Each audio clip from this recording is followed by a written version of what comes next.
ओम नमो भगवते वासुदेवाय। जय श्री कृष्ण। नमस्कार दोस्तों, स्वागत है आप सभी का हमारे चैनल भक्ति ज्ञान में। दोस्तों, आज मैं आपको नारायण नाम की महिमा की कहानी सुना रहा हूँ। कान्य को जो कन्नौज में एक ब्राह्मण रहता था, उसका नाम अजामिल था। यह अजामिल बड़ा शास्त्रज्ञ था।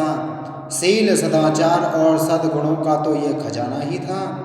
ब्रह्मचारी, विनयी, जितेंद्रिय, सत्यनिष्ठ, मंत्रवेत्ता और पवित्र भी था। इसने गुरु संत महात्माओं की सबकी सेवा की थी। एक बार अपने पिता के आदेशानुसार वन में गया और वहां से फल फूल समिधा तथा कुश लेकर घर के लिए लौटा। लौटते समय इसने देखा कि एक व्यक्ति मदिरा पीकर किसी वैश्या के साथ विहार कर रहा है। वैश्या भी शराब पीकर मतवाली हो रही है। अजामिल ने पाप किया नहीं, केवल आंखों से देखा और काम के वश हो गया। अजामिल ने अपने मन को रोकने की बहुत कोशिश की, लेकिन नाकाम रहा। अब यह मन ही मन उसी वैश्या का चिंतन करने लगा और अपने धर्म से विमुख हो गया। अजामिल सुंदर सुंदर वस्त्र, आभूषण आदि वस्तुएं जिनसे वह प्रसन्न होती ले आता। यहाँ तक कि इसने अपने पिता की सारी संपत्ति देकर भी उसे उल्टा को रिझाया। यह ब्राह्मण उसी प्रकार की चेष्टा करता जिससे वह वैश्या प्रसन्न हो। इस वैश्या के चक्कर में इसने अपने कुलीन नवयुवती और विवाहिता पत्नी तक का परित्याग कर दिया और उस वैश्या के साथ रहने लगा। इसने बहुत दिनों तक वैश्या के मल समान अपवित्र अन्न से अपना जीवन व्यतीत किया और अपना सारा जीवन ही पापमय कर लिया। यह कुबुद्धि न्याय से अन्याय से जैसे भी जहाँ कहीं भी धन मिलता वहीं से उठा लाता। उस वैश्या के बड़े कुटुंब का पालन करने में ही यह व्यस्त रहता। चोरी से, जुए से और धोखाधड़ी से अपने परिवार का पेट पालता था। एक बार कुछ संत इसके गांव में आए। गांव के बाहर संतों ने कुछ लोगों से पूछा कि भैया, किसी ब्राह्मण का घर बताइए, हमें वहां पर रात गुजारनी है। इन लोगों ने संतों के साथ मजाक किया और कहा, संतों, हमारे गांव में तो एक ही श्रेष्ठ ब्राह्मण है जिसका नाम है अजामिल, और इतना बड़ा भगवान का भक्त है कि गांव के अंदर नहीं रहता, गांव के बाहर ही रहता है।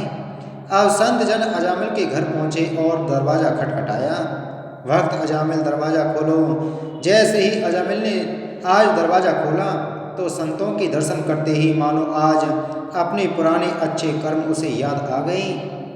संतों ने कहा कि भैया, रात बहुत हो गई है, आप हमारे लिए भोजन और सोने का प्रबंध कीजिए। अजामिल ने सुंदर भोजन बनवाया और संतों को करवाया। जब अजामिल ने संतों से सोने के लिए कहा तो संत कहते हैं, भैया, हम प्रतिदिन सोने से पहले कीर्तन करते हैं, यदि आपको समस्या ना हो तो हम कीर्तन कर लें। अजामिल ने कहा, आप ही का घर है महाराज, जो दिल में आए सो करो। संतों ने सुंदर कीर्तन प्रारंभ किया और उस कीर्तन में अजामिल बैठा।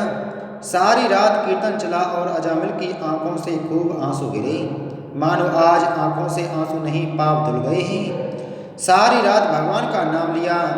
जब सुबह हुई, संत जन चलने लगे तो अजामिल ने कहा, महात्माओं, मुझे क्षमा कर दीजिए, मैं कोई भक्त नहीं हूँ, मैं तो एक महापापी हूँ। मैं वैश्या के साथ रहता हूँ और मुझे गांव से बाहर निकाल दिया गया है।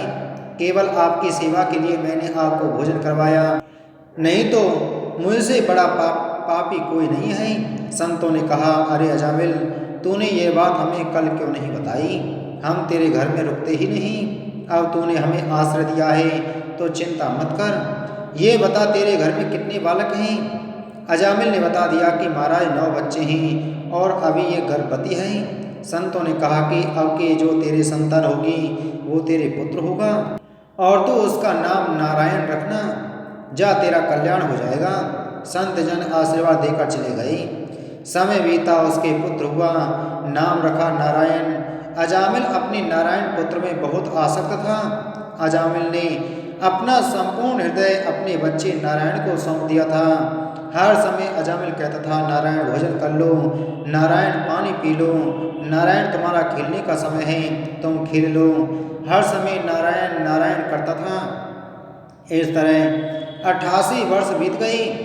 वह अतिशय बूढ़ा हो गया था। उसे इस बात का पता ही न चला कि मृत्यु मेरे सिर पर आ पहुंची है। अब वह अपने पुत्र बालक नारायण के संबंध में ही सोचने विचारने लगा। इतने में ही अजामिल ने देखा कि उसे ले जाने के लिए यम के दूत आए हैं। भगवान के पार्षदों ने देखा कि यह मरते समय हमारे स्वामी भगवान नारायण का नाम ले रहा है, उनके नाम का कीर्तन कर रहा है। अतः वे वेग से झटपट वहां आ पहुंचे। उस समय यमराज के दूत दासीपति अजामिल के शरीर में से उसके सूक्ष्म शरीर को खींच रहे थे। विष्णु दूतों ने बलपूर्वक रोक दिया। उनके रोकने पर यमराज के दूतों ने उनसे कहा, अरे धर्मराज की आज्ञा का निषेध करने वाले तुम लोग कौन हो? तुम किसके दूत हो? कहाँ से आए हो? और इसे ले जाने से हमें क्यों रोक रहे हो? जब यमराज के यमदूतों ने इस प्रकार कहा, तब भगवान नारायण की आज्ञाकारी पार्षदों ने हंसकर कहा, यमदूतों, यदि तुम लोग सचमुच धर्मराज के आज्ञाकारी हो तो हमें धर्म का लक्षण और धर्म का तत्व सुनाओ। दंड का पात्र कौन है? यमदूतों ने कहा, वेदों ने जिन कर्मों का विधान किया है वे धर्म हैं, और जिनका निषेध किया है वे अधर्म हैं। वेद स्वयं भगवान के स्वरूप हैं। वे उनके स्वाभाविक श्वास प्रश्वास एवं स्वयं प्रकाश ज्ञान हैं, ऐसा हमने सुना है। पाप कर्म करने वाले सभी मनुष्य अपने अपने कर्मों के अनुसार दंडनीय होते हैं। भगवान के पार्षदों ने कहा, यमदूतों, यह बड़े आश्चर्य और खेद की बात है कि धर्मज्ञों की सभा में अधर्म प्रवेश कर रहा है, क्योंकि वहाँ निरपराध और अदंडनीय व्यक्तियों को व्यर्थ ही दंड दिया जाता है। यमदूतों, इसने कोटि कोटि जन्मों की पाप राशि का पूरा पूरा प्रायश्चित कर लिया है, क्योंकि इसने विवश होकर ही सही भगवान के परम कल्याण में मोक्षप्रद का नाम का उच्चारण तो किया है। जिस समय इसने नारायण इन 4 अक्षरों का उच्चारण किया, उसी समय केवल इतने से ही इस पापी के समस्त पापों का प्रायश्चित हो गया। चोर, शराबी, मित्रद्रोही, ब्रह्मघाती, गुरु पत्नीगामी, ऐसे लोगों का संसर्गी, स्त्री, राजा, पिता और गाय को मारने वाला, चाहे जैसा और चाहे जितना बड़ा पापी हो, सभी के लिए यही इतना ही सबसे बड़ा प्रायश्चित है कि भगवान के नामों का उच्चारण किया जाए, क्योंकि भगवान नामों के उच्चारण से मनुष्य की बुद्धि भगवान के गुण, लीला और स्वरूप में रम जाती है और स्वयं भगवान की उसके प्रति आत्मीय बुद्धि हो जाती है। तुम लोग अजामिल को मत ले जाओ, इसने सारे पापों का प्रायश्चित कर लिया है, क्योंकि इसने मरते समय भगवान के नाम का उच्चारण किया है। इस प्रकार भगवान के पार्षदों ने भागवत धर्म का पूरा पूरा निर्णय सुना दिया और अजामिल को यमदूतों के पास से छुड़ाकर मृत्यु के मुख से बचा लिया। भगवान की महिमा सुनने से अजामिल के हृदय में शीघ्र ही भक्ति का उदय हो गया। अब उसे अपने पापों को याद करके बड़ा पश्चाताप होने लगा। अजामिल मन ही मन सोचने लगा, अरे मैं कैसा इंद्रियों का दास हूँ। मैंने एक दासी के गर्भ से पुत्र उत्पन्न करके अपना ब्राह्मणत्व नष्ट कर दिया। यह बड़े दुख की बात है। धिक्कार है, मुझे बार बार धिक्कार है। मैं संतों के द्वारा निंदित हूँ, पापात्मा हूँ। मैंने अपने कुल में कलंक का टीका लगा दिया। मेरे माँ बाप बूढ़े और तपस्वी थे, मैंने उनका भी परित्याग कर दिया। ओह, मैं कितना कृतघ्न हूँ।